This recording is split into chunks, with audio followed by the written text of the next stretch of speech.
This lets you. This one? You're using. I don't need something. Yeah, that's good. Yeah. It's better for the eyes, I think. They're looking I for, can see better. and also you have the pointer, so it makes you don't lose the play. The Gemara has to take off my glasses. Okay, so Lamed Hey Beis, and the Mishnah said Nitla Pitam Maso. So everybody knows what a pitam is, and it's interesting that Rashi has a question about it, even though we all say pitam means on top. But Rashi has two pshatim. He beats from two of his Rebbeim. One Rebbe said that it means also the bottom, and he said depends the bottom, the place that means the ukitz, which is where it grows from the tree. So one pshat says depends the part of that piece which protrudes from the esrog, that is kosher if it gets broken off, but the part that is really, it goes into the esrog, so then it might be a problem even on the ukitz. So some say, and that's just to point out that Rashi brings that some say the pitam doesn't mean the bottom. But Rashi likes the pshat that everybody knows. The pitam means the top, and that's what the Mishnah said. Nitla pitam maso is pasul. Atana, Rav Yitzchak ben Elazar, so Rav Yitzchak ben Elazar, in his brayso, when he said this Mishnah, instead of the word pitam, he used the word buchna. And Rashi says a buchna means the hammer, like when you have a mortar and a pistol, the pistol, the hammer, so that you crush things with. So that's the shape of a pitam, that it has, like we say, a hammer shape, that it has a stick and it has a shashanta on top, so if it comes off, so it's puzzled. So the post can talk about how much of the pitam is missing, that the Gemara doesn't say, but we'll see closer to Sukkot how much of the pitam, maybe if the top flower comes off, it's still kosher, so it's still called the pitam. But that's all the Gemara says, that the pitam is the top of the esrog, where it has that hammer-like protrusion. It is very common that they sell a esrogim that doesn't have a pitam, and they say that it grew without a pitam, that's why it's kosher, it didn't come off. Of course, I think that it grows with a pitam, but it falls off very early in the development, and they say that it's considered kosher still. I think that it grows machmir on that, so that's why some machmir after has to have a pitam. I think what? With a pitam. Yeah. Over here in the yeshiva, they only sell with the pitam. They don't. But in most, no green. like in the picture, a yellow, like in the picture on the front of the book, yellow and a pitam. Okay. The Mishnah says further, niklaf, peeled. Peeled esrog is not. We said yesterday, peel doesn't mean where you peel an orange, because you have no esrog left. It means that the peel of the membrane, the yellow membrane, but the meat of the esrog, which is the meat means not the juicy part, but the white part, that's the part that's edible. So if the yellow membrane was peeled, so it says that it's possible. Rashi explains that the word's translation means esrog, which was peeled, like a red date is kosher.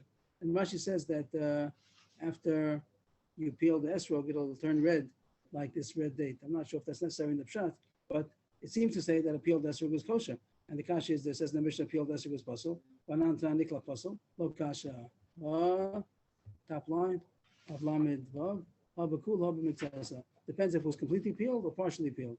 Rashi learns that if it's, Rashi just point out Rashi over here. Rashi says that if it's completely peeled, there's it. Bakula kasha, the first line. Bakula kasha that's a puzzle. We counterintuitive that if it's completely peeled, then it's kosher. If it's only partially, it's possible by the minimum, then it's spotted. You see some places it has a peel, sometimes it doesn't. So that's why Shishrat comes out that if it's partially peeled, you could just continue peeling it until it's completely peeled, has become kosher. This brings out that Rebbe Chanan says the opposite, that kula is possible, the mitzasa is still kosher.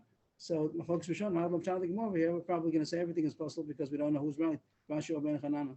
So that was about peeled, and we said that sometimes it's kosher, but we don't know. Pshat in the Gemara, some Rishonim say that it's completely peeled, it's kosher. Some say if it's partially peeled, it's kosher. The Gemara continues, Nizdak. There's no Nizdak is the Mishnah. Mishnah says top line of Daflam Dvav, 36a, the top line. Nizdak. So the Mishnah said that if it's cracked, split, so it's possible, and there's no Gemara about that. The Gemara is not going to discuss it. And the post can talk about how much it has to be split. They talk about if it's completely. What does it mean? A robe that went through most of the thickness. To talk about also from from the width or the length, most of the length, or the whole length or most of the length. But the Gemara doesn't talk about it. The Gemara doesn't discuss how much is split. But if it's split, the Mishnah says that is possible. Nikev. Also, the Mishnah said about Nikev, there's a difference in the Mishnah if it was pierced and it's missing something, or it's pierced and it's not missing something. The Mishnah said that Nikev and Chaser If it's missing something of the meat of the esrog, then it's possible. But if it was nikev, if it got pierced, but not missing anything, so then it's kosher. But the Gemara continues. Sometimes it is going to be possible. Rashi learns that the Gemara is saying chumrah, even though it says that if it's not missing anything, it's kosher. Nikev below chaser kosher is kosher, but sometimes it is possible. If it's going to be nikev mefulish, if it goes through and through, Rashi learns it means from side to side. When like you took a needle and you went straight through the esrog and it came out the other side, so you have a hole, nothing's missing, everything's all there, but you got a hole, so it's possible. Or even if it doesn't go all the way through, that if it's the diameter, the circumference, whatever, it's the same size as a coin. There's a coin called the Isser. If it's a big hole, even though it's not missing anything, even though it doesn't go to the other side, it's also possible. Something got bashed, says again, bashed in something into it, bashed a stick into the esrog, even though nothing's missing, and it didn't go through and through, it's still possible because they're big hole. So according to Rashi, there are two chumras in the Gemara besides the Mishnah. The Mishnah says that if it's missing something, it's possible, and the Gemara adds on two chumras, even if it's not missing anything, if it's a hole through and through, or if it's a big hole the size of an Isser, even if it doesn't go all the way through, and it's not missing anything, it's also possible. Boy Rava, new Gemara. We finished with that Gemara already. We know Nikev, we know Nista, we know everything already. Boy Rava, no the esrog simani. What?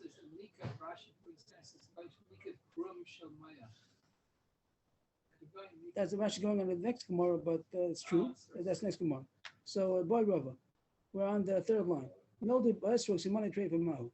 What if it was happened into the esrog, a simon, which will be a treifa by an animal? It means by animals, we know there's something called a treifa, an animal that has some kinds of blemishes, not a mum, it's called a treifa, that even not the karbanas. But any animal that's a treifa, so it's not kosher. Even if you checked it, it's not a treifa animal. So there are simani treifa. There's a whole parak about the treifas, a whole parak about different kinds of blemishes that the animal has that would make it not able to live. So what if the esrog parallel to the animal? For some reason, the Gemara is comparing an animal to the fruit of the esrog to an animal. If that thing by an animal will be a treifa, it's not going to be possible by an esrog. And if it's kosher by an animal treifa, it's not considered a treifa, then it'll be kosher by an esrog. And the one wants to know, what is he referring to? My kami boile. In niklav tanina, in islak tanina, in nikav tanina. It says by the treifas all kinds of things about if that are comparable, and over there it says that it's all possible over here. Niklav means that it was peeled. If you had a peeled esrog over here, over there it says if the skin was peeled off an animal, a live animal, and the skin was peeled off, it's a treifa. Or nizdak, Rashi brings down about gangeres, the trachea, if it got a crack in it, also it's a treifa. Nikev, if something is pierced, like the krumah, like the membrane of the what do they call it, the meningia, if it'll be pierced, also it's possible. They'll talk about nikev, the stomachs also talks about if it has holes. So all those things that are treifa by an animal. So it says in the Mishnah, all of these things are possible by esrog also. So what does the Bruch? Who's this? Rava wanted to know about simani treifa. So what is his question? We know all the Mishnahs. Niklav is not good. Nistek is not good. Nikev is not good. So what was his question? So the Gemara says, his question was, Ula Rabbi Yochanan. Rabbi Yochanan said a certain din in treifa, and Rava wanted to know if it applies also the same halacha by esrog. What is that? Reya shenishpacha kikitan. Reya means the lung that spilled out like a kitan. A kitan is a jug, and it means that the contents, the flesh, I don't know how to call it, the flesh of the lung, if it dissolved, you have still the outer container, I don't know what to call it, the outer sac of the lung, but whatever is the meat of the lung, it dissolved. Is it considered a treifa or not? So he says it's still kosher. Even though the whole thing dissolved, the inner part of the lung dissolved, doesn't make it into treifa, it's still a kosher animal, it still could live. Only provided that the simpuna are still existing. The translation, they say the bronchial tubes, that the bronchial tubes are still intact, even though the rest of the flesh inside the meat of the lung dissolved is still kosher. And he wanted to know that thing that the Yochanan said is kosher by an animal, what will be its parallel by an esrog? So Rashi says that the parallel will be that the meat of the outside of the esrog is beautiful, but the inside is all dissolved. As long as you have, Rashi says that the parallel of the bronchial tubes by the esrog would be the chadri zera. It means the point, the middle, the juicy part where it has the seeds, that's called the parallel. For some reason, I don't know how Rashi knows, that the parallel thing to what will be over there, the bronchial tubes, would be over here, the chadri zera, the part that contains the seeds. So what is the Gemara asking? In short, the Gemara is asking if you have an esrog and the outside is good, but the inside is all dissolved, mushy with inside, but the outside is good. It's provided that you have that the place where the seeds are contained is also intact, even though all the meat, the white part of the esrog, became mushy, I guess. So is it kosher or not?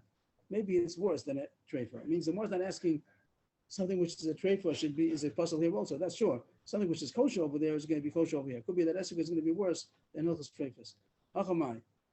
First of all, throws another kind of treifa. Even by an animal, if it doesn't have the bronchial tubes, it's going to be a treifa. But that's not again to us. We want to know if it does have something which is parallel to the bronchial tubes, is it going to be kosher enough? By esrog, what's the din? Over there by the animal, the reason why it's kosher is because since it's something internal inside the animal and it's not exposed to the air, so it's eventually going to heal, and therefore the lungs are still functional. By the esrog, since it's open to the air, so it's eventually going to become spoiled and it's surely not going to heal anymore. It's not a live thing. It's not connected to the tree anymore. It might even get worse. So maybe it's going to be worse than a treifa or maybe it's as good as a treifa. That's the end of the question. The question was, is something by hilchos treifas, by an animal that's considered kosher, is that parallel by the esrog would also be kosher? What will be the case? The outside is all intact, but the inside is dissolved, mushy, and as long as it has the chadri azera, it has the compartment where it holds the seeds, is that kosher enough? Maybe by an animal it will be kosher. Maybe by esrog it's worse. Rabbi. Yes, please. Yeah, the whole thing also in the Rak and Rashi, the Emek Bracha explains the sugya very simply. You keep using the word parallel. According to Rashi, it's just a parallel because Rashi already told us that the main thing by him is nira leinayim. It's an inyan of hiddur. What's nira leinayim, not as hiddur, will be a problem. What's not, won't be. But the Rak takes it literally, and he's medama to treifas as a mamish, and that's why they have different, completely different psatim, according to the Emek Bracha. The Gemara seems to say that the Gemara is making a comparison, and it says here Hadabori and here Shruchim Esrachas. The Gemara seems to make a comparison. Okay.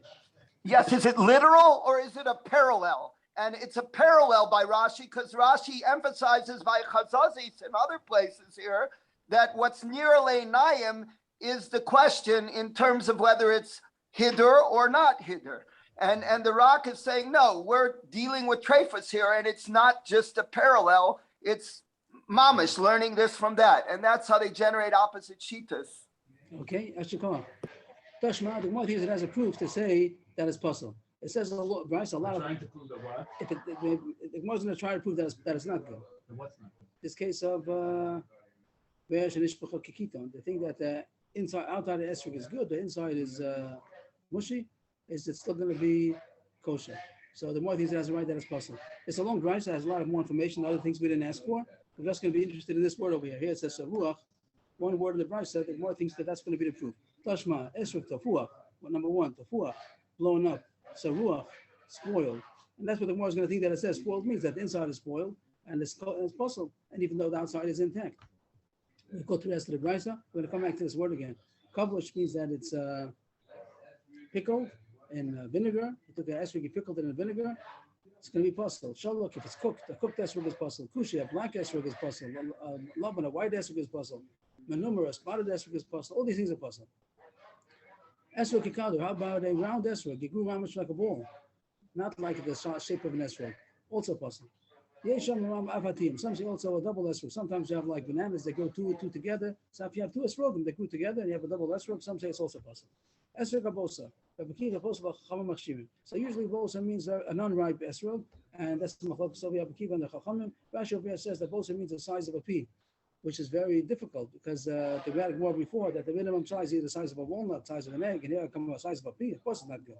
So Taisvus argues in Rashi, and he says that the Gemara doesn't mean that. The Gemara means the size of a pea. The Gemara says times is bosa when someone a grape, the whole full size of a grape. So when it's a bosa, the size of a pea, it's okay. It's not far from a grape. But if the esrog is much bigger, so the bosa is not going to be the size of a pea. So Taisvus says that this is a esrog which is unripe, but it's bigger than the size. It means as far as the size goes, it's already a walnut, it's already the size of an egg. But still, in contrast, what it's supposed to be is it's only boser. It's supposed to grow much more. So that's a question if it's kosher or not. Rabbi Kiva says it's possible. Chacham says it's kosher. We'll come back to this again. Right now, it's not our subject. The Gemara will discuss it later on the page. But we coming back. We want this word ruach again. The price continues. Rabbi? Yes, please. Hi, claimed out. A little kashayla. Up till now, we said boser was green, and it could be big. So we're saying that it's not, the green is a different issue. There's an issue about size that we said egos kibetza. The issue about color also. And now there's another issue, even though it has no other problems, but it still is going to grow much more. It's still unripe because it's going to grow much more. But Kippur says it's possible. Chachamim say that's kosher. And we pass like the Chachamim that it's kosher. There's no problem that it's unripe as long as it has the right color and also that it has the right size. So it needs both. Yeah, this Gemara is not. Rashi, Tosfos is avoiding Rashi's. Rashi makes this very, very small. But going with Tosfos make it easier that it doesn't have the two issues the Gemara talked about someplace else about the size and the color. But still, it's unripe because there's much more to go. But Kippur says it's possible. Chachamim say no. The Rashi give a little bit. First, possible. If you grew it in a form that while it was growing, you put a form around it in a way that it's going to grow into the form, and you made a whole different shape. You made a whole different. It looks like something else altogether. So also it's possible. It has to look like an Ezra. That's the whole brayso. We just want one word, savuah. Katani mias. In any case, we learned tafuach savuach. The first two words, tafuach savuach. What does that mean? Ma'alav tafuach mibachutz, savuach mibifnim. Doesn't it mean tafuach means it's inflated on the outside, and savuach means that it's spoiled in the inside? And if so, it says beferish that if the inside is spoiled, it's not kosher, even though by treifel it would be kosher. Ma'alav tafuach lo. So the Gemara says no, it's not a proof. The Gemara wanted to be proof that it's possible. But the Gemara says not a proof. It's not a proof. It could be everything someone on the outside, and there are two problems on the outside. Either it's blown up or it's spoiled, and both of them are on the outside. Rashi also says if maybe it means that it has a bad smell, so. But the Gemara is saying you can't prove that the Bryce is saying that if it's internally dissolved, that it's a problem. Maybe the same way by treifel it's kosher, maybe here also it's kosher. And the only problem over here is talking about all of them are external problems. So the Gemara leaves it, the sugi is over, we don't know. The Gemara leaves it as a suffix, maybe it's possible, maybe it's kosher. Next Gemara, Amamar. He just said in the Brisa that a black esrog is possible, which also the Mishnah, this point the Mishnah already said, esrog akushi is possible. Esrog akushi possible, but tani kushi kosher, don't want the kushi possible. The Brisa says that a black one is kosher only if it's similar to a black one as a possible. Rashi explains that in Ethiopia, it grows black esrogim. We don't know about that, but Rashi explains that this kushi means that it's a how do you call the word when it's authentic? Authentic black one, authentic Ethiopian black esrog is kosher. But if it just looks black, means that really it's not supposed to be black. You can go someplace else in the world, but doesn't have black esrogim. Rashi calls it a counterfeit. You want to see the word in Rashi as a counterfeit. It's fake. Here's the word counterfeit. Something like resembling that it's not but it's not really black. It means it's not supposed to be black. It's not authentic black. That's possible. So our Mishnah said, Bryce said the esrog kushi is possible. The other Bryce says that only if it's imposter, then it's possible. But if it's a real black, so then it's kosher. I'm Rabbi, right? That's what it means. Our Mishnah when it says black means that's not an authentic one. If it really come from Ethiopia as a hechsher that it comes from Ethiopia, that over there they have black esrog, then it's kosher. Only if it's not supposed to be kosher, it's a counterfeit. So then it's possible. Rebbe, in terms of Hiddur, why wouldn't Hiddur be defined by the Rove, even if it's Orche? In other words, in Ethiopia, maybe it is okay, but anywhere else, it wouldn't be Hiddur, because wouldn't you go after Rove? Rove is going to say that right away. That's the next line. But the first Gemara says, no, this is an esrog. It's a head esrog. In some places, they go black. Some places, they go yellow. Some places, they go black. That's the esrog. You only use the one variety. The other varieties, you have green peppers, yellow peppers. A person comes to a place, only sees red peppers. Then he goes to a place, they have orange peppers. Says, yeah, they're also pepper. So we didn't know about it. Now you know about it. But Rabbi says like you, it depends where you are. If you're in Ethiopia, then it's kosher. But if you're imported it, and now this esrog, this black esrog is someplace else, but they're not used to it, even though it's authentic and it has a hechsher from the badatz that it comes from Ethiopia, not good enough because in this place, we're not used to black esrogim. This whole Gemara is not relevant nowadays because they didn't find the black esrogim. No one knows about it. Even the color books, they couldn't find it. They say we didn't find it. We don't know about it. But it seems in those times there was a variety of black esrogim and it's kosher, machlokes, in Ethiopia, whatever, in the place where they grow, surely it's kosher. In another place, Abai would say it's kosher also, as long as it comes from the place where it grows naturally. And Rabbi will say, if you're in a place where it doesn't grow naturally over there, so don't use it. It's possible. Next Gemara, yeah? Is there any relationship between the esrog kushi to the people's color of the kush? That's what it seems, but I don't know. I mean, why do they have black Esrogim in Ethiopia with the black people? I don't know. And also, I could say that we don't know for sure that it means. Rashi says that it means Meretz Kush. I don't think Rashi knows about it either. Rashi, I think, took it out from the words, but not that he knew. I don't think Rashi knew that there was the Esrog in Kush. It seems the words seem to say that, but it could be that there's some place in the world that black Esrogim, and it means that's natural over there. I don't know if it means Dafka has to be from the land of Kush. I don't know. But the Maisa doesn't have any relevance because we didn't find it yet. If anybody finds it, then there's this again. The next one, I talk about Esrog Abosa. Back to the Bryce, Esrog Abosa. So we said Taisus is Pshat, that it's not a question of the size, but it's unripe because it's supposed to grow much more. And Rabbi Kiva says it's possible. Omar Rabba. Rabbi Kiva, Rabbi Shimon, Rabbi Dabarach. We find Rabbi Kiva here that says an unripe Esrog is not kosher for the mitzvah, and Rabbi Shimon that says someplace sold something, and both of them are of the same opinion. What's that? Rabbi Kiva Adamar. We just mentioned Rabbi Kiva that's not a kosher for the mitzvah of Esrog. Rabbi Shimon Mahi, where do you find Rabbi Shimon that also holds like him? The Tanan, Rabbi Shimon Potes Esrog and the Potan. Here's a question about Chiyav Maisros. Is it Chayv and Tumas and Maisros when it's unripe? So Rabbi Shimon says that it's Poter. It's not Chayv and Maisros because it's not called an Esrog. So who's this? Rabba suggested that they're the same opinion, that since it's unripe, it's not a good rye, it's not good for the mitzvah of Esrog, and it's not Chayv and Maisros. That doesn't have the same Esrog. It's not called an Esrog. But Amalei Abaye says it not necessarily have to be interdependent. Then maybe they're not interdependent. Not come Rabbi Kiva Hacha to be an Hoda Valeka. It could be that only over there there's an issue. Rabbi Kiva's market here because it has to have Hoda. It's not called Hoda. But maybe as far as was a Maisros, it is called an Esrog. And he could hold like Rabban, that's Chayv and Maisros. And now the other way, he could also say it's for the other direction. It could be that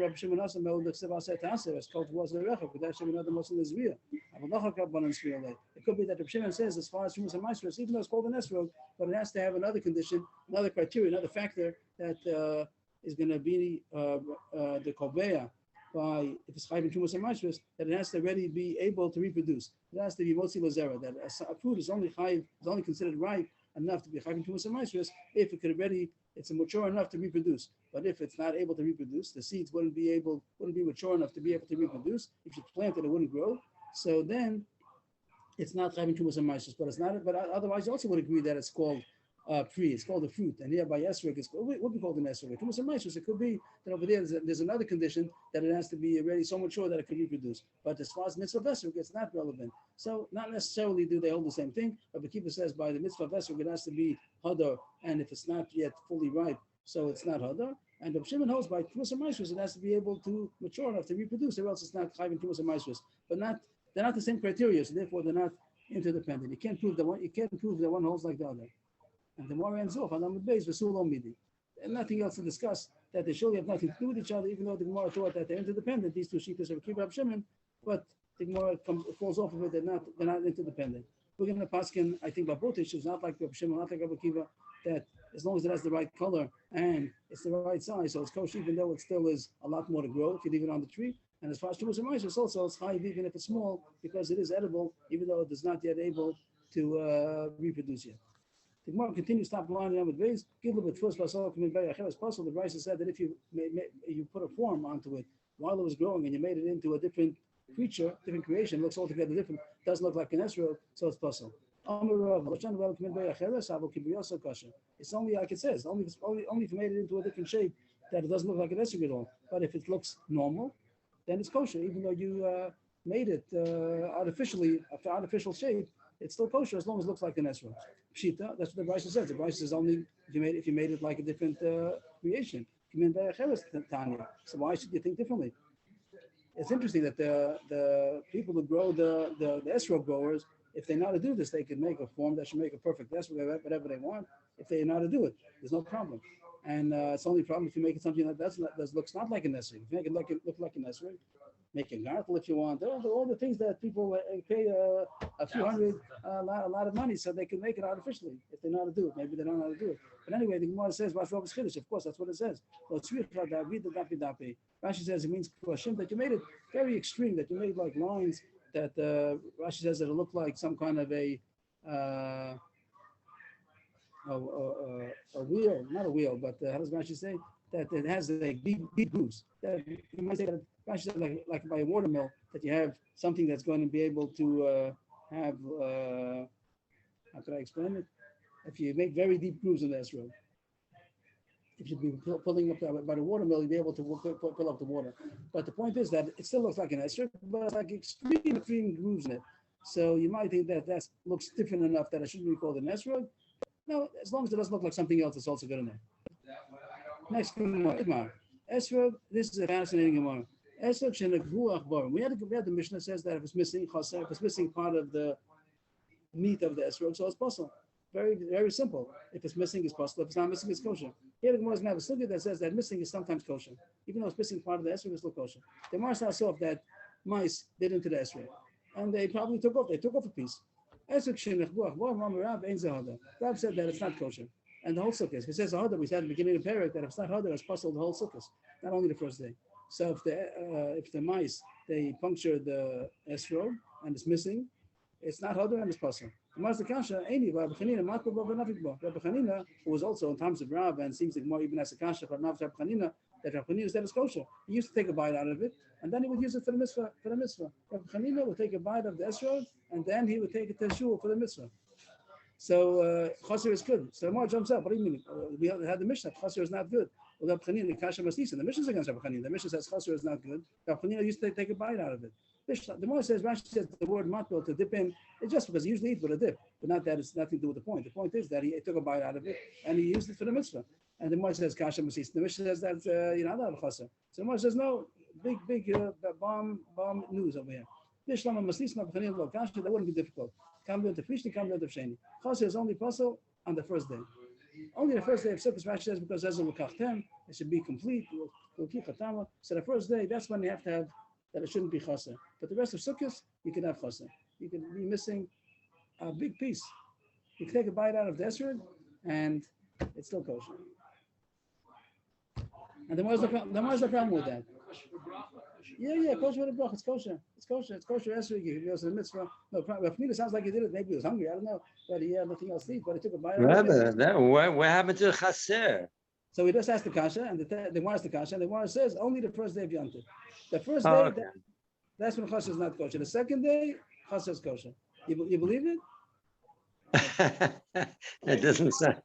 I would say it's really, all right. Look, who might say again? There were times where the etrogim were very scarce. Yeah, He found. he finally got a esrog, and now he's gonna take a bite out of it. Maybe you wanted to. Exactly. That's right. Again, maybe I don't know. But anyway, that's what it says. I think that's halacha, that chaser is only possible on the first day. After that, it's kosher. Elul Rav kasha, but Rav, he was makbid on the mice. Why makbid on the mice? It says, what's the problem? It's missing a piece, so it's okay. After a mice, it's because it's disgusting that a mice, you have a mice teeth marks over there. That's because it's disgusting, not because it's missing. The missing is not a problem. But if it's disgusting because a mice bit into it, that's why you shouldn't take. On the contrary, there's another good version. Rav said that it's good. Even the mice bit into it, it's also kosher. It's hoda. The Rav Chanina took a bite out of it, so it's okay. Chaser is okay. And the kasha is chaser is possible. Rav Chanina kasha masis and the Mishnah is chaser is possible. Lo kasha. Come down to Frishti, come down to Sheni. That only the first day is chaser a problem. That's the Gemara, end of the Gemara. It's amazing, fascinating Gemara. That chaser is kosher on the second day, and the rest of the days are sukkah. It's only the first day. I'm just saying the story over again. That I saw once in shul a boy with a half an esrog. The top was cut off, and I think he's right. It wasn't on the first day. It wasn't on the first day, so you're allowed to have an esrog kasha. Look it up before you do it. But I think that's what it says. That chaser is only a problem the first day. After that, chaser is kosher. And the Gemara's machlokes, two versions. If mice biting into it, if there's a special problem that it's maybe it's disgusting because the mice bit into it. But otherwise, the person bit into it, it's okay. But excuse me, didn't we say that if the pitom is missing, that it's puzzle? And so how can it be that a whole? How can it be that the pitom is missing its puzzle, but a whole chunk out of it would not be puzzle? I think only the first day is puzzle. The pitom missing. Good. Okay. I think so. If I'm wrong, I thought we have a Indian when the pitum falls off before the full ripening of it. So then it's not that it doesn't have it doesn't apply to the way we understand pitum. When on the chag it already had a pitum, it had a eject out, whatever you call it. It had a extension from the actual esrog. There, if it breaks during the chag, I don't think it's kosher also during the days. The rest no. If you say chaser is kosher, so why should it be worse? We're saying chaser is kosher. You can take a bite out of it. I think what you're talking about is the first day. Even the first day, those who sell the srugim without a pitim, they say because it grew, it fell off in the beginning of its development, and it still grew. Right. So then, Right. Maybe that's the case. If you take a bite out of it, it's kosher in the rest of the day. no, I'm nothing. saying No, that doesn't apply to when there's a pit mamish. I don't think so. Everything that we're talking about is the first day. We're saying that it's only problem on the first day. The rest of the sukkahs is kosher. And you're talking about that even the first day is kosher. If it grew without a pitim, then it's kosher even the first day. But the Gemara is saying that on the rest of the days, even chaser is good. And I think that missing the pitim is fine. You can miss a third of the esrog. It's still kosher. I hope to check it out. That's what it seems to say. Okay. How about the other 3 meetings? The other 3 meaning. What if the lulav is chaser? What if so chaser is going to be kosher on the other meaning also the rest of the days? Right, we think that Hodder goes On the esrog again. Yom Rishon. Hodder is all the days. We said Hodder is all the days. Even last week, the Gemara says Yovesh, Hodder. Whenever it's Hodder, that's what the most kasha was. The Rav says it's not Hodder, means it's possible all the days. We're not saying now that chaser is not a problem. We had the halacha about lachem, and the Gemara says lachem is only the first day. We also had Rav Lekachtem, the Lekichatama, and Rashi says that's the source that chaser is not good, even though the Gemara didn't say it to Rashi. Rashi says the Gemara says Lekachtem, also only the first day. But Hodor, that the Gemara says all 7 days, and Taisa the kasha in the beginning of the parak. Taisa says it's all the same pasuk. How come Lachem is only the first day, and Hodor you're saying all the rest of the days? Taisa says a pshat. Whatever's in the Etzem Esrog that's called Hodor, that they made Rabbanan to be on the rest of the days also. But Lachem and Lachem is only on the first day.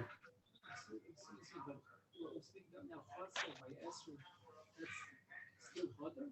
Yeah, it's not a problem in Hodor. It's a beautiful Esrog, but it's missing a piece.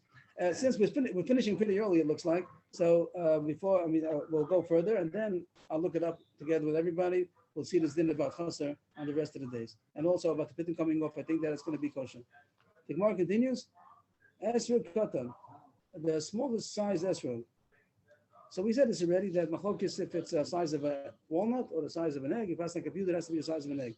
And the Gemara brings in a similar case, nothing to do with us at all, but just I guess even that's the semantics kind of thing. It's really the same, nothing to do with each other at all. It happens to be the same machlokes of man view that the size is a walnut or the size is an egg, happens to be by another machlokes altogether, nothing to do with each other. Over there, it's talking about that they used to use stones in order to clean after defecating, and it talks about muktzah, that the stones on muktzah, plain stones on muktzah, unless they were designated before Shabbos, and it says that they were not. They waived the issue of muktzah for covered abrias for human dignity. He should be able to have stones in order to wipe himself. And over there it talks about what are the size of the stones that are considered appropriate and usable, functional for wiping oneself. So over there it says Shabbos, as far as the Shabbos goes, it's mutter to move on Shabbos 3 stones into the basic kisa. Over there they didn't have a basic kisa like we have. He's outside in the field and he wants to defecate and he needs something to clean himself. He's allowed to take 3 stones. Rashi says, of course, don't move with Daled Amos because you're carrying, but it's not, you're not carrying, only within Daled Amos. But it's a question of muktzah, stones on muktzah. So they permitted him to take 3 stones that are usable. The word mukazalos, Rashi says that it means it's pointy in a way that is functional. Rashi says doesn't mean that. It means that it's soft. Whatever the case is, stones that are appropriate that you could use it for wiping himself, but it has to be the right size. If it's too big, is the problem. That it's too big means it's not usable. Here by the esrog is too small. You have to have the minimum. Here's the maximum. So it happens to be a mayor says the size of a walnut. Same thing it says by an esrog. Abuda says the egg. No shaykhs at all. Just we find the similar machlokas. Maybe it's good for memory to remember a mayor and Abuda. They both say the same shir by 2 different subjects, but not that they have anything to do with each other. And then the Mishnah spoke about the maximum size esrog. Abuda said 2 in 1 hand. And Yosef said 1 in 2 hands. Rabbi Akiva came to shul with an esrog on the shoulder, a huge esrog. So you see it's kosher even if it's bigger than 2 in 1 hand. That's not the end of the story. They told him, Akiva, that's not how to have such a big esrog. That's a beautiful shita. So the hell is like you're not supposed to have such a big esrog. Only 2 that fit into 1 hand. But we pass like a Yosef, you can have as big as you want. And we see that in the shul also sometimes you have big esrog and it's kosher. Rabbi Yehuda himself holds you don't have to have Hadar. We hold you have to have Hadar. He holds you don't have to. And the reason he holds that is possible is because you should be able to switch hands. That sometimes you get the esrog in the right hand, you have to switch it to the left hand. That's what the Gemara said before. even if there's no hodar, just make sure that you don't get a big esrog that might drop. But we all like, we don't hold like that problem. And we also that is considered hodar. There's no problem. Excuse me, there was over Rav Stefansky showed a picture of Rav Kanievsky holding a huge esrog. Yeah. It wasn't that he had to hold it. I saw Chaim Kanievsky's esrog, but it wasn't you have to hold it with two hands on his shoulder. It was big, bigger than normal. It was big, but in the picture, I think two other people were holding it. I'm not sure what exactly was going on. He's in his 80s or 90s, but Yeah. And No, also but- the Hadass also had, the Hadass was one that had more than 3 leaves in each. Reb Chaim has about 20 esrogim. If you go to his house, there's 20 esrogim lying on the table. So, you take your pick. Uh-huh. Okay, and it's all. You see, also the Yemenites also the Taimani esrogim are very big, and it's all kosher. And it seems to even the it doesn't sound like it's only b'diavad. It sounds like it's kosher. We passed that a big esrog is kosher. So we finished the Daled Minim. We finished about lulav and then Hadassim and Rav and esrogim, and now the next Mishnah goes. And that is about tying up the lulav with the Hadassim and the Rav. So we had them focus before already in the Brisa. If you have to do that or not, Rabbi says you must. If not, it's not Yotzei. And if you pass like Rabbana, you don't have to, but it's a hidden mitzvah. And Zakeh Leman, that's why we do it. And the Gemara says before that according to view that has to be knotted. Mamsha not that you're not allowed to make, and you have to be paskin that it's surely Yotzei without that. And some people, the Mishnah brings down from a Sefer Avura Ba'alacha, that according to Rabbanan, there's no din to have dafka double knot as long as it's tight. That's the whole idea is that it should be tight, bound together. It doesn't make a difference how you bind it together. The Mishnah says, "Ain't no lulav." Yes. We learned, I think you mentioned that how you guys with a large esrog of taking the Daled Minim in your hands. So if you said the shear is that you have to hold the esrog with 2 hands, how do you maneuver the other 3? Rabbi was concerned that if you have a big one, so you might. I didn't talk about it, but Rabbi was concerned that if you have the lulav in your left hand and that's in your right hand, you have to switch it around. If it's too big, you might drop it. So he said, don't get such a big esrog. But we know that that's not a concern, and make sure that you don't drop it if you have to switch hands. But it's okay. You could hold both of them together. Even if you have a big esrog, you could hold the lulav. How do you say it? Samud. You could hold the whole thing together. You can manage to hold both of them together. Okay. He's not worried. We're not worried that you're going to drop it. If you drop it, so then you dropped it. And the second day, even if you dropped it, it's chaser. You're still kosher. You'll tell us a lot, but I think we should brings down that for the Eved, I should say, it's not me'akev if you don't have all 4 minim in your hand at one time. So we didn't go into that. So yeah, it was before. Before it says Malkin says there, and we didn't talk about it. You have it, but you didn't hold it at the same time. You took one at a time. We didn't go through that. So I can't talk. I don't know about it. Okay, the Mishnah says, "Ein lo gnas halul bel b'mino." Rabbi holds that you have to use the type of lulav. Means that the eged, the string that you use to bind around the lulav hadas and ravas can't be a string. It has to be made out of its type, which would mean lulav type. I guess also hadasim type or ravas type. That has to be what the thing that you use. That's what we use usually. People take a lulav leaf and that's what they make the kosher and they make the tabaot, the rings. So Buddha says you have to do it after like that. But Meir says you don't have to. Feel the chut. The Mashiach you can use a string also. Meir wanted to prove that it's kosher even after they have dafkamino. You can do something else because people of Yerushalayim they used to put clips, golden clips, to hold the lulavim together with the dasman aravos. Gold is not mina lulav. They said no, it's not a clip because even though they had on the outside it had gold, but really they did use mina. That was only a decoration on the outside to make it nicer. But they did use the mina lulav. You have to bind it together with mina lulav. And the ones going to discuss what's the pshat of Rabbi Yehuda. We don't pass like Rabbi Yehuda, pass like a med that's kosher with anything. If you want you don't have to use that mina lulav. Rabbi Yehuda holds dafka.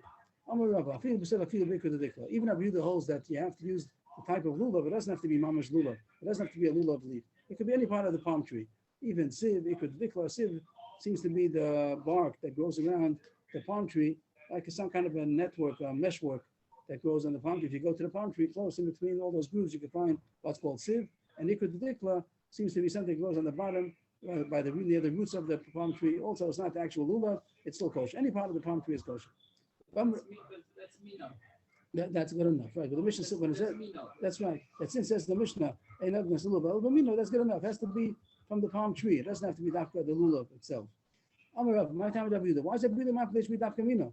Kasava lulav tzarich eged, Maisi minach mina v'chamisha mini. Since Abiyuda holds that lulav has to be bound together, we saw it before. We don't pass like that. We pass it doesn't have to. It's a nice thing. It's a kelev anveyu, but it's not ma'akev. We told that it's ma'akev because he learned lakicha me aguda seizo, but it has to be bound together. So since he holds it has to be bound together, if you could bring something else, a different type of produce to bind it together, or even a gold, let's say, so then it's going to be a fifth min, since the binding is part of essential to the mitzvah. If it will be something non-essential, just a technicality, you told it together, so then it's not considered bringing a fifth min. But if the binding is also essential to the mitzvah, so if it's going to be a different type of thing, it's also going to count like as if you bought 5 things. They only allowed to have 4, you're not supposed to have 5. We don't pass like that, we pass when they accuse anything. Now the Rav is going to go on to prove the point that he said that you don't have to have dafka lulav according to Abiyuda. It could be any part of the palm tree. But maybe we'll stop here. We have time still. Maybe we'll stop here to see this halacha about chaser, and we'll have also a little break before we start the Hilchos Shabbos today. Just a side point that it was spoken about learning Hilchos Shmita, and then the question was to continue learning Hilchos Shabbos. So Belina, I hope to continue Hilchos Shabbos, but we'll make a special class, maybe not during this time, to have like 2 or 3 sessions about Hilchos Shmita before Rosh Hashanah, so I can't say exactly when, but we'll post it when that Shir on Shmita will be. But in order not to stop the regular Seder, we'll continue with Hilchos Shabbos also.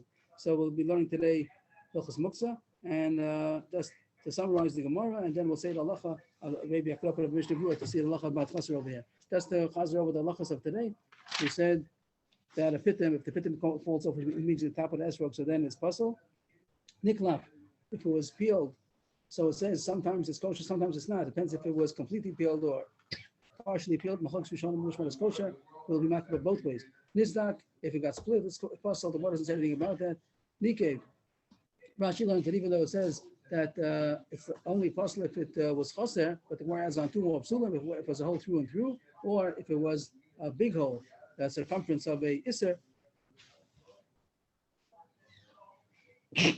Excuse me, even if it was not through and through, even though it was not chaser, it's also possible. We had a big question about something which is similar to a treifa, that's kosher by treifa, is a kosher over here. The Gemara explained the question was if the outside is intact, but the inside became all dissolved and mushy, is it still kosher as long as the hadrei zera is there? The Gemara thought out a raya that is possible, but the Gemara says it's not a raya. It doesn't say that, so we leave that with a question. If the outside is intact, is it possible because the inside became all dissolved? Agav, inside this price, we got other information also. If the outside is blown up or it smells bad, if it's pickled or boiled or black or white or spotted, all these are possible. The Gemara said by Kushi, the Gemara said if it grows in Kush and you're there, surely it's kosher. If you're someplace else, Machlokes Abaye and Rav, if it's kosher in other places also. We didn't find this Esrog Kushi. Also, it talks about Bosar. Did I skip anything? I don't think so, not yet. Esrog Bosar. Rabbi Kiva says that since it's supposed to grow more, so it's still possible. And we pass like to Rabbanan. The Gemara says that Rabbi Kiva and Rabbi Shimon are not interdependent. By Ma'aser, it could be that it's dependent on that it's mature enough to reproduce, and by Esrog you need Hadar. We hold by both of them it's good enough as Chayv and Ma'aser, and also it's called Hadar, even though it's not fully mature, as long as it's the right color and also that it's the right size, which also should be the size of an egg. The top line over there said about Gidl Betfus, as long as it still looks like an esrog, it's kosher, even though you made it a different shape, as long as it looks like an esrog, even deep grooves are also kosher. Esrog, if it's missing, this is the Gemara that it says that if it's missing, it's only possible on the first day, the rest of the sukkah is kosher. The question is only if mice bit into it, maybe it's considered disgusting. There are 2 versions about that, maybe that's worse. And then we went into the point about esrog hakatan, the minimum size, we passed like a view that has to be the size of an egg. Happens to be a man of Yudah also to say the same machlokes of an egg or a nut as far as the size of stones that people use for healing themselves, what's considered functional on Shabbos. And the maximum size we said, passed like Rabbi Yossi, that it could be as big as you want, like a Bakiva, it could be a very big esrog, and we're not choshes that it's not hodar, and also we're not choshes that you might fall if you have to switch your hands around. The Mishnah spoke about the last Mishnah about Eged, that according to Abiyuda holds that Lulav Sarach Eged, it has to be Min Lulav, which the Gemara is going to say tomorrow, that it doesn't have to be Dafka the Lulav, it could be even Siv Ikre, the other parts of the palm tree.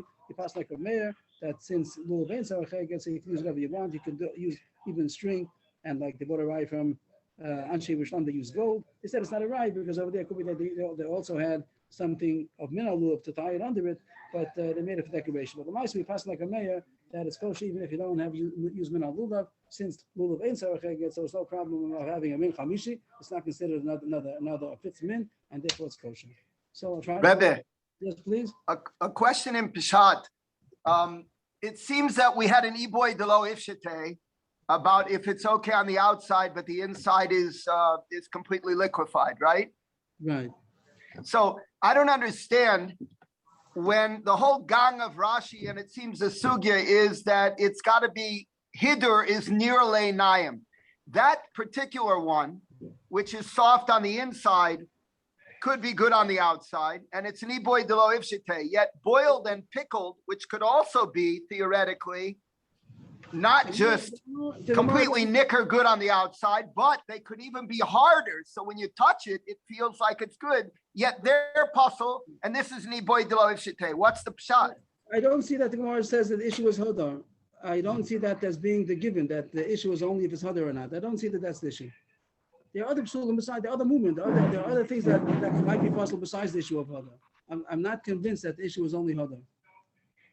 There are other issues also. I don't know. Just to read the Allah over here. I'm just reading in Mishnah Berurah, the Shulchan Aruch over here. Let's take off the screen now. The Shulchan Aruch, I didn't see it yet, so I'm just reading it together with everybody. All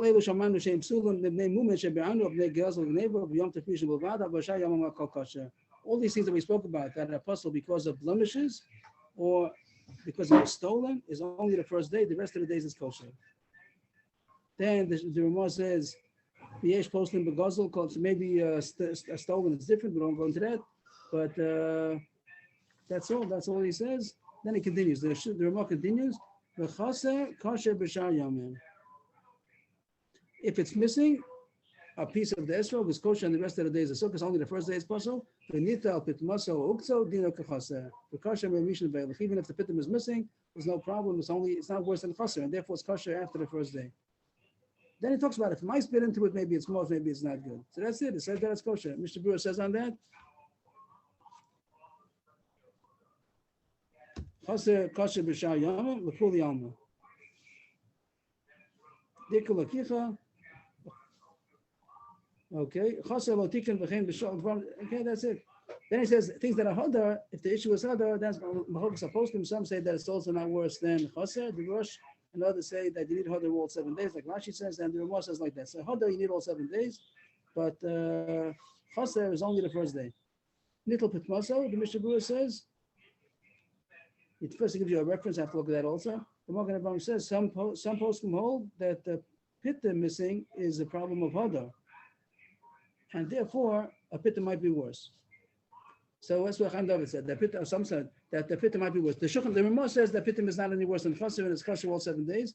And the Magen Avraham brings down some that say that a pitta is worse than chaser. So he says it's better not to be makel the rest of the days. When we come up, if you can't find an esrog that's not missing the pitim, you can rely on those who hold that it's kosher even the rest of the days. The Balavachi Ropa Poskim Posavim Kavrambam that even the hodar is not a problem all 7 days, and also you can say bracha, but sometimes not to say bracha. But if maybe the reason why the pitim is worse is exactly that Rashi, because Rashi says noisein einav yoser. It's right at the top of the chaysim. I don't think that the chaser will be a problem on the top either. No, because if it's not the pitim, if it will be chaser, even chaser on the top is no problem. If he bit into it on the top, but didn't take off the pitim, so then it's kosher. It doesn't say something about that. The pitim is special. Pitim is special maybe, and maybe it's a din in hodar. And he's just saying that the question is the din of pitim a problem in hodar, or is it a din in chaser? Chaser is kosher the rest of the days. Only the first day chaser is a problem. Hodar is a machlokis. And we try to make that hodar should be all 7 days. Said, holy shit, what the pitim is it a din in chaser or is it a din in hodar? But that's all. And Rav Shlomo Zalman, Rav Rosner brought that Rav Shlomo Zalman says in a very interesting psak. He says that what's yotze from the sugi is if you hold a esrog at an arm's length, that's all you're mechuyev to do. If it looks nice at an arm's length, that's hider for you. Buy it. Meaning all this stuff with magnifying glasses and way up close, Rav Shlomo Zalman didn't hold from it at arm's length. I think nobody holds magnifying glass. They're only using a magnifying glass if they want to find if this color is black or it's brown. Then they're using magnifying glass. They're not saying that magnifying glass is the conveyor. They know that. They're just using it in order to see what is there. What is there? If it's chaser or something like that, they're not going to say chaser is at arm's length. I don't think Shlomo Zalman meant that. He's talking about the chaser is if it's chaser, it's chaser. I don't think it means arm's length. But the din of hidor, those kind of things, the spots. If you don't see the spot, I think most people will like what you just said. Just to finish off this halacha, so it's the middle of this. You're saying a different subject. It's not our subject now. This topic was about if the missing something is a puzzle the rest of the days, so it's kosher. No one argues on that. The only question is about the pitim, is it a din in hodar or not? So it says try to get something that has a pitim. If the pitim fell off, maybe it's a problem because of hodar. But he says if you can't, so first of all, some say it's not a din in hodar, it's only din in chaser, so it's fine. And even if you hold it's a din in hodar, the Rambam says also that the hodar is also not a problem, only the first day, not the rest of the days. So he says really might even make a bracha. Some say not to say a bracha if the pitim is missing, but if you have any other kind of tziruf, any other kind of combination of why to be lenient, you can say a bracha also. So just to say halacha that we said chaser is kosher. The rest of the days of Sukkot only a travel, only outside the on the first day. The pitim is a question if it's hadar or chaser. So it's a question, and therefore lachatchila try to get that the pitim shouldn't be missing, but if you bit into it, even on top of the esrog, as long as the pitim is there, it's kosher. And some hold that even if the pitim is missing, also you can say bracha also. Some are machmar the bracha, but otherwise, it's any other tzir if you can make a bracha also. Okay. Yashikach. Thank you, everybody. We'll be back in about 7 minutes or so for Hilchos Muktzah. Yashikach, everybody. Thank you.